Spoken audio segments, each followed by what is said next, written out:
सभी दर्शकों को राम राम। मैं एस्ट्रो आदित्य पाराशर वैदिक पाराशर ज्योतिष चैनल के माध्यम से आप सभी का स्वागत करता हूं। मेरी आज की यह वीडियो कुंडली के उन भावों पर आधारित है, उन योग सूत्रों पर आधारित है जिन पर आपको पता चलेगा कि आपकी कुंडली की कमजोरी कहाँ छिपी है, किस कमजोरी वश आप तरक्की नहीं कर पा रहे, कहाँ आपके कार्यों में रुकावट आती है, चाहे वह आर्थिक रूप से हो या फिर सामाजिक रूप से या फिर राजनीतिक रूप से। सबसे पहले तो जानने की कोशिश करते हैं हम कि कुंडली की कमजोरी कब और कहां कैसे छिपी है। तो सबसे पहले बात करते हैं सूर्य ग्रह की। कुंडली के 12 भावों में भाव तो कोई भी होगा, परंतु सूर्य आपका किस राशि में बैठा, किस स्थिति में बैठा, किस राशि संख्या में बैठा है, वहां आपको अपने ग्रह की कमजोरी पता चल जाएगी।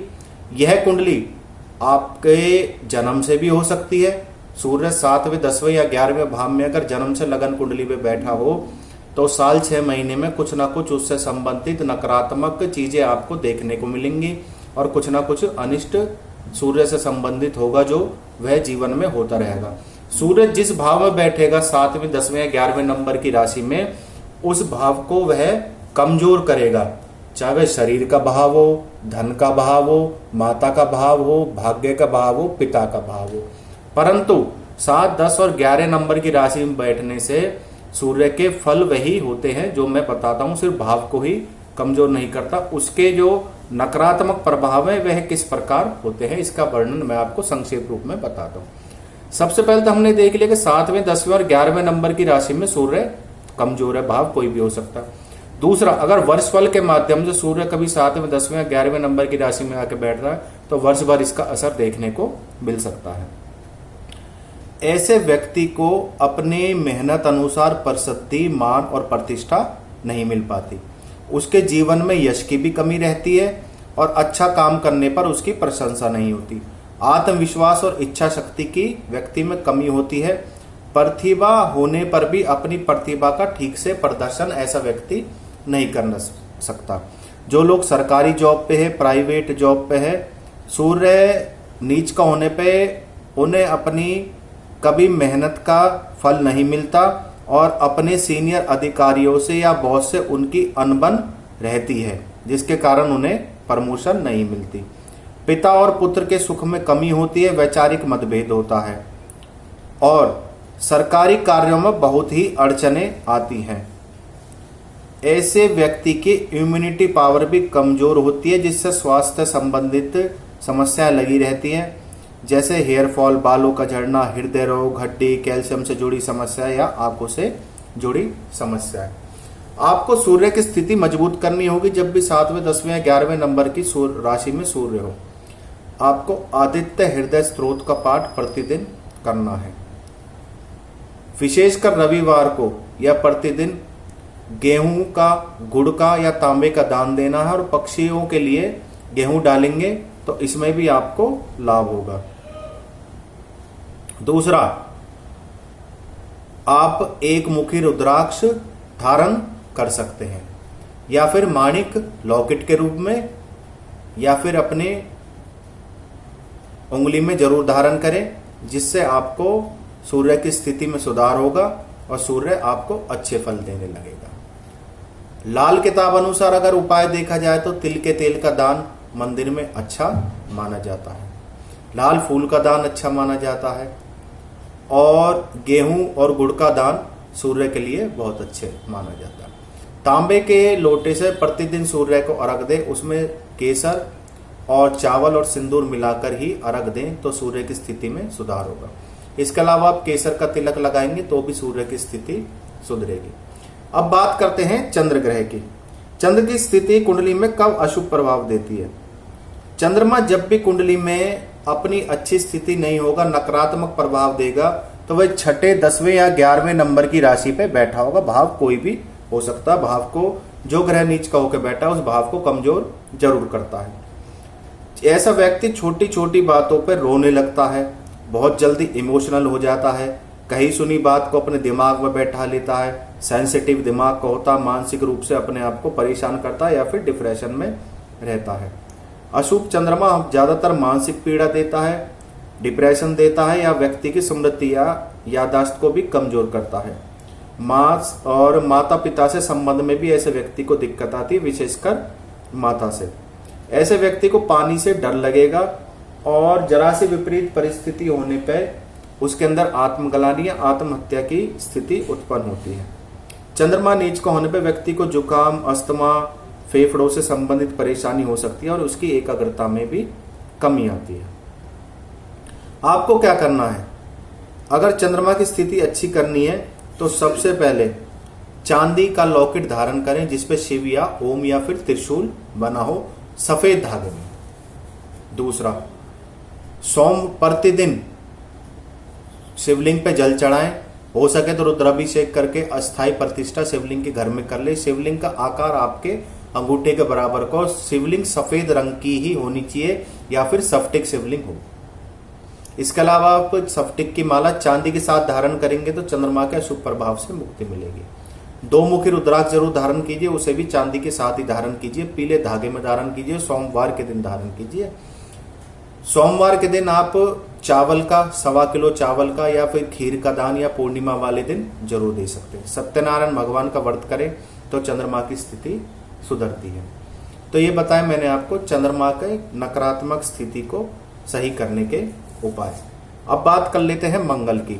मंगल चौथे, 7वें या 11वें नंबर की राशि में अगर किसी भी भाव में बैठा हो तो कुंडली में अच्छे प्रभाव नहीं देता, व्यक्ति को आलसी बना देता है, अपनी भावुकता पर काबू नहीं होता, भावनाओं की वजह से, भावुक होने की वजह से बहुत अधिक अंदर ही अंदर घुटता, अपनी बात को भी ठीक से ऐसा व्यक्ति नहीं कर सकता। बार बार छोटी मोटी समस्याएं, दुर्घटनाएं जीवन में या कुछ ना कुछ बीमारी साथ लगी रहती है। बीपी, खून में कमी, खून से संबंधित बीमारियां, महिलाओं को मासिक धर्म से संबंधित परेशानियां होती हैं। ऐसे व्यक्ति को हद से ज्यादा गुस्सा आता है और काम के वक्त काम को पेंडिंग छोड़ देता है, जिसके कारण उसकी सीनियर या बॉस से डांट पड़ती है, चाहे वह सरकारी हो या फिर प्राइवेट हो। अपने व्यापार पर ध्यान नहीं देता, काम के प्रेशर से तनाव महसूस करता है, काम को वह कल पे टालता है। यह उसकी आदत मंगल के नीच होने की वजह से होती है। मैरिज लाइफ में तनाव होता है। बोन मैरो या अस्थि से संबंधित बीमारी, ऐसे व्यक्ति को अस्थि मज्जा या बोन मैरो से संबंधित बीमारी हो सकती है। ऐसे व्यक्ति को लाल धागे में 3 मुखी रुद्राक्ष धारण करना चाहिए। मूंगा भी धारण कर सकता है, परंतु मूंगा अपने वजन के अनुसार, अगर व्यक्ति का वजन 60 किलो तो 6 रत्ती का मूंगा तांबे की अंगूठी में धारण करें। हर मंगलवार को या फिर महीने में 1 मंगलवार को चोला जरूर चढ़ाएं। हनुमान जी के आगे मंगलवार को तांबे के दिए में चमेली का तेल जलाए, जिससे मंगल की स्थिति में बहुत ही अच्छा उपाय है, सुधार होता है। स्पेशली मंगलवार को तांबे का दिया ले, उसमें चमेली का तेल रख के इस दिए को हनुमान जी के आगे जलाए तो मंगल की स्थिति सुधरती है। लाल वस्तु का दान, विशेषकर लाल मसूर की दाल भिगोकर चिड़ियाओं को खिला दे या फिर गिलहरियों को या पशु पक्षी किसी को भी खिला दे तो उससे व्यक्ति को मंगल की स्थिति में सुधार होता है। हर मंगलवार को हनुमान जी के नाम का प्रसाद जरूर बांटे तो स्थिति सुधरती है। और कुछ भी ना तो मंगलवार को सुंदरकांड का पाठ जरूर करे, इससे मंगल अपनी जो नकारात्मक प्रभाव है वह कम कर देता है और न्यूट्रल होके कुंडली में जो उसकी नकारात्मक चीजें हैं वह कम हो जाती है। अब बात करते हैं बुध ग्रह की। चौथे, 12वें और 9वें नंबर की राशि में बुध ग्रह किसी भी भाव में हो, वर्षफल या लगन के माध्यम से वह अपना नेगेटिव प्रभाव जरूर छोड़ता है। यह व्यक्ति को बोलने की क्षमता को प्रभावित करता है। व्यक्ति मुंहफट हो जाता है, वो उसे यह नहीं पता होता कब क्या बोलना, मुंह पर बक देता है। वह अपनी बात को साफ नहीं कह पाता, कई बार हिचकिचा जाता है या फिर मुंहफट रहता है या फिर बात कहने में ही हिचकिचाएगा। और ऐसे व्यक्ति को वाणी दोष प्रमुख होता है। बुध दोष होने के कारण दूसरे व्यक्ति को उसमें आंकने की क्षमता नहीं रहती। उसे अपनी क्षमताओं पर, अपनी नीति पर, अपने बौद्धिक बल पर भरोसा नहीं रहता। व्यक्ति में निर्णय लेने की क्षमता कमजोर होती है, तर्क लेने की क्षमता उसकी कमजोर हो जाती है। L1, L2 जो रीढ़ की हड्डी के नीचे के मन के हैं उनसे संबंधित बीमारी हो सकती है। मस्कुलर पेन या फिर आपको गले से संबंधित बीमारी व्यक्ति को बुध के नीच होने के कारण हो सकती है, बुध जब भी नीच राशि में होता है। बुध दोष होने के कारण व्यक्ति को त्वचा के रोग हो सकते हैं, दांत कमजोर हो सकता है, सूंघने की क्षमता पर फर्क पड़ता है, टाइफाइड, निमोनिया, बहरापन, ये सब बुध ग्रह के कारण होता है। बुध दोष के कारण व्यक्ति का कैरियर ठीक नहीं रहता, शिक्षा में कमी रहती है, पद प्रतिष्ठा तक जहां तक वह पहुंचना चाहता है नहीं पहुंच पाता। बुध के नीच होने के कारण अगर कोई व्यक्ति एंट्रेंस देता है तो इंटरव्यू में रह जाता है, इंटरव्यू उसका क्लियर नहीं होता सरकारी सर्विस से संबंधित। और बुध के कारण व्यक्ति के पाचन शक्ति भी कमजोर होती है, पढ़ाई लिखाई में ऐसा व्यक्ति बचपन से ही कमजोर पाएगा, चेहरा कांतिहीन होगा, बहन, बेटी, बुआ और मौसी से रिश्ते में कमी आती है, यह बुध ग्रह के लक्षण है। तो आपको चाहिए बुध ग्रह की स्थिति को सुधारने के लिए 4 मुखी रुद्राक्ष बुधवार के दिन पीले धागे में धारण कर लें। 1.25 किलो हरी मूंग का दान बुधवार के दिन जरूर दें, चाहे महीने में 1 बार दें, इससे बुध की स्थिति सुधरेगी। पक्षियों को जब भी डालें तो मूंग की दाल साबुत पक्षियों के लिए डाल दें अपने से उतार के, तो बुध की स्थिति सुधरती है। पन्ना आप धारण कर सकते हैं तो बुध की स्थिति में सुधार होता है। हर बुधवार को गाय को पालक खिलाएं या हरा चारा खिलाएं, इससे बुध की स्थिति सुधरती है। बुध अपने नकारात्मक प्रभाव खत्म हो जाते हैं और नकारात्मक प्रभाव खत्म होने के कारण व्यक्ति तरक्की कर सकता है। अब बात कर लेते हैं गुरु की। दूसरे, छठे और चौथे नंबर की राशि में गुरु का होना ठीक नहीं माना जाता। ऐसे व्यक्ति की शादी में देरी होती है, वैवाहिक जीवन में तालमेल की कमी होती है, यह सब गुरु दोष के कारण ही होता है। गुरु दोष होने के कारण व्यक्ति की शिक्षा भी कम ही प्राप्त करता है, वह जितनी शिक्षा प्राप्त करने योग्य होता नहीं कर पाता। उसे जीवन में शिक्षा से संबंधित काफी चुनौतियों का सामना करना पड़ता है। अपने बड़े बुजुर्गों का ऐसे व्यक्ति कई बार सम्मान नहीं करते, ऐसे व्यक्ति संस्कारहीन हो जाते हैं, व्यक्ति में कई सारी कमियां होती हैं, ऐसा व्यक्ति चरित्र से भी गिर सकता है। गुरु दोष होने के कारण व्यक्ति को धन कमाने में भी कठिनाइयों का सामना करना पड़ सकता है। जिसकी व्यक्ति की कुंडली में गुरु अपनी स्थिति सही से नहीं, गुरु अपना प्रभाव सही से नहीं दे रहा, ऐसे व्यक्ति को क्या चाहिए कि 5 मुखी रुद्राक्ष की माला जरूर धारण करें, और वह भी गुरुवार के ब्रह्म मुहूर्त में। हर बृहस्पतिवार के दिन विष्णु सहस्त्रनाम स्तोत्र का पाठ या फिर अगर प्रतिदिन कर सकता है तो करें। कलाई पे पीला धागा जरूर बांधे और हर गुरुवार को शिवलिंग पे हल्दी मिला के जल चढ़ा दे, पीतल के लोटे से, या फिर पीतल के लोटे से जल शिवलिंग पे जरूर चढ़ाए। तो ऐसा करने से गुरु की स्थिति में सुधार आता है।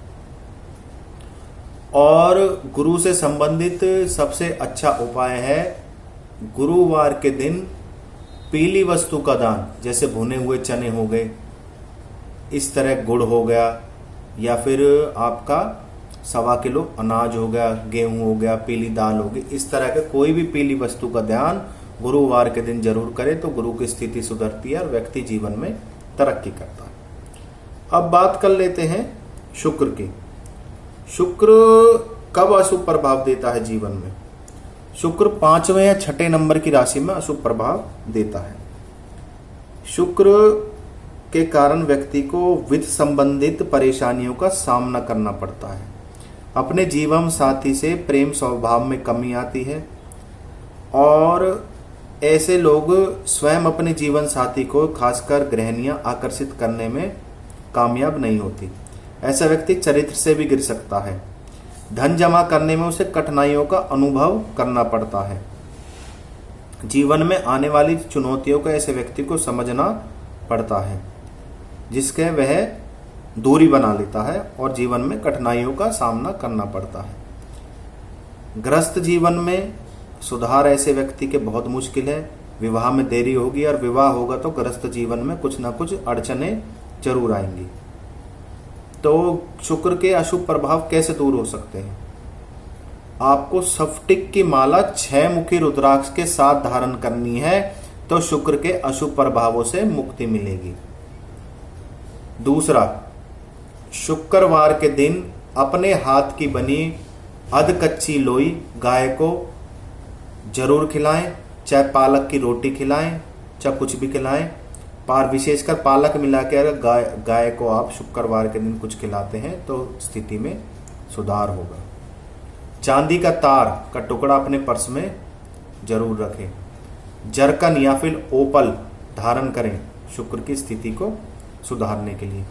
श्री सूक्त का पाठ इसमें विशेष प्रभाव देता है। शुक्रवार के दिन श्री सूक्त का पाठ जरूर करें तो शुक्र की स्थिति सुधरेगी।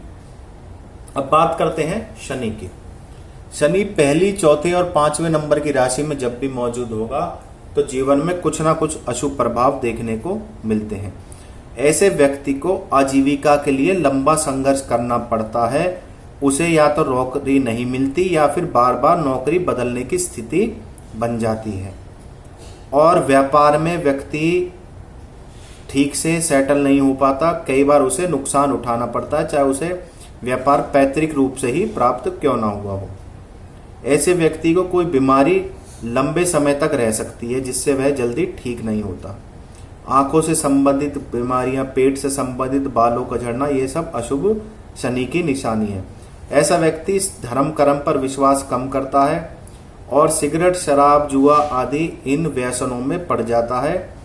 और इस व्यक्ति की एक सबसे गंदी आदत होती है कि दूसरे की बात को इधर का उधर करना। ये शनि की स्थिति होती है। शनि जीवन में इतना तनाव और संघर्ष पैदा कर देता, जेल जाने तक की ऐसी व्यक्ति की नौबत आती है। मान सम्मान में कमी होती है, नौकरों से झगड़ा होता है। अगर नौकरी में अपने बॉस से या सीनियर से भी झगड़े होने के ऐसे व्यक्ति के चांस होते हैं। हमेशा कलह का माहौल बना रहता है घर गृहस्थी में, और व्यक्ति ऐसा कर्ज में भी डूब जाता है। आस पड़ोस में ऐसे व्यक्ति के झगड़े बहुत होते हैं। दुर्घटना और गंभीर रोग होने की संभावना ऐसे व्यक्ति को होती है। तो ऐसे व्यक्ति की मकान तक बिकने तक की भी नौबत आ सकती है। तो शनि से संबंधित व्यक्ति को क्या करना है? काले धागे में 7 मुखी रुद्राक्ष शनिवार के दिन धारण कर लें। शनिवार के दिन सरसों के तेल का दिया पीपल के नीचे पश्चिम की तरफ मुख कर कर जलाएं और उसमें 2 कील और 7 दाने उड़द के साबुत के जरूर डाल दें। शनिवार के दिन 1.25 किलो उड़द का दान जरूर दें। कुटी हुई उड़द की दाल अगर आप पक्षियों को भिगोकर डालते हैं और पक्षियां उसे खाते हैं तो शनि की स्थिति में सुधार होगा। शनि के लिए 7 मुखी रुद्राक्ष मैंने बताया है।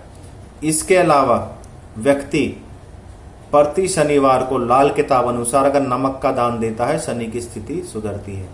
किसी भी काली वस्तु का दान जैसे उड़द की दाल वगैरह का दान देता है तो स्थिति शनि की सुधरती है। हर शनिवार को सूर्यास्त के बाद शनि मंदिर दान ना छोड़े तो शनि की स्थिति में सुधार होगा। ओम शम शनेश्चराय नमः, इस मंत्र का उच्चारण जरूर करें।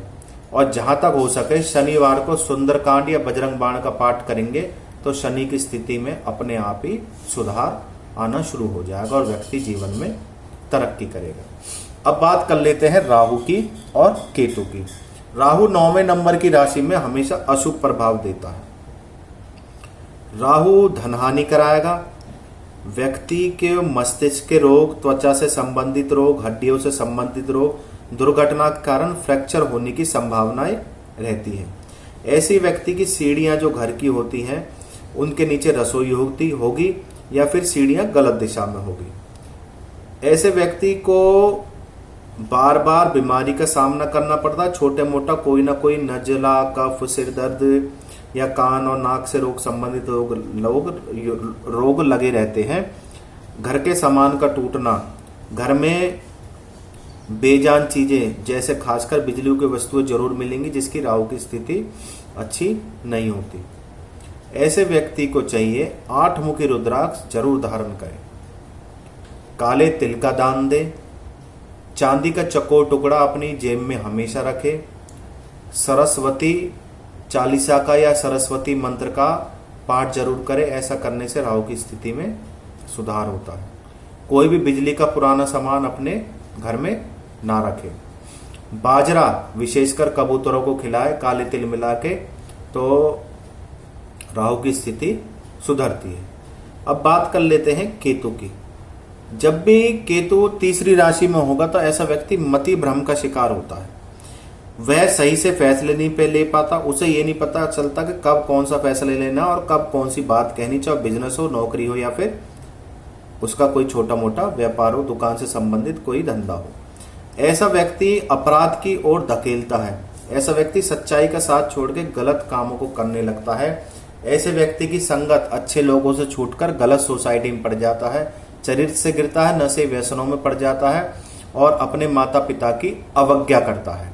यह होती है केतु की गलत स्थिति, जब भी तीसरे नंबर की राशि में केतु होता है। गणेश कवच का पाठ करें, नौमुखी रुद्राक्ष जरूर धारण करें। इसके अलावा सफेद तिल से हवन करें या आहुति करें तो इससे केतु की स्थिति सुधरती है। पंच धातु का कड़ा पहनने से भी स्थिति सुधरती है। अष्ट धातु का भी पहनेंगे तो भी सुधार होगा। इसके अलावा जहां तक है, गणेश जी का पाठ करें और विशेषकर शनिवार के दिन आप सफेद तिल के लड्डू अगर गरीबों में बांटते हैं तो केतु की स्थिति सुधरती है। सफेद चीज का दान केतु की स्थिति को सुधारता है, चाहे दूध हो, चाहे मिठाई हो या फिर चावल हो। आज मैंने आपको बताया कि किस राशि संख्या में आपका प्रभाव किसी ग्रह का जीवन में नकारात्मक चल रहा है, चाहे वह वर्षफल हो या फिर लगन हो। तो आपको देखना आपका कौन सा ग्रह कुंडली में कमजोर है जो आपको नकारात्मक प्रभाव दे रहा है, तो इसका उपाय जरूर करें। तो इससे आपकी स्थिति में 100% सुधार होगा। जो मैंने उपाय बताए हैं वह कारगर हैं, लाल किताब के हैं, और ऐसे में अगर आप इन उपायों को करते हैं तो ग्रहों की स्थिति में एक प्रबल सुधार और एक न्यूट्रल स्थिति दिखाई देगी, जिससे आप जीवन में तरक्की करेंगे।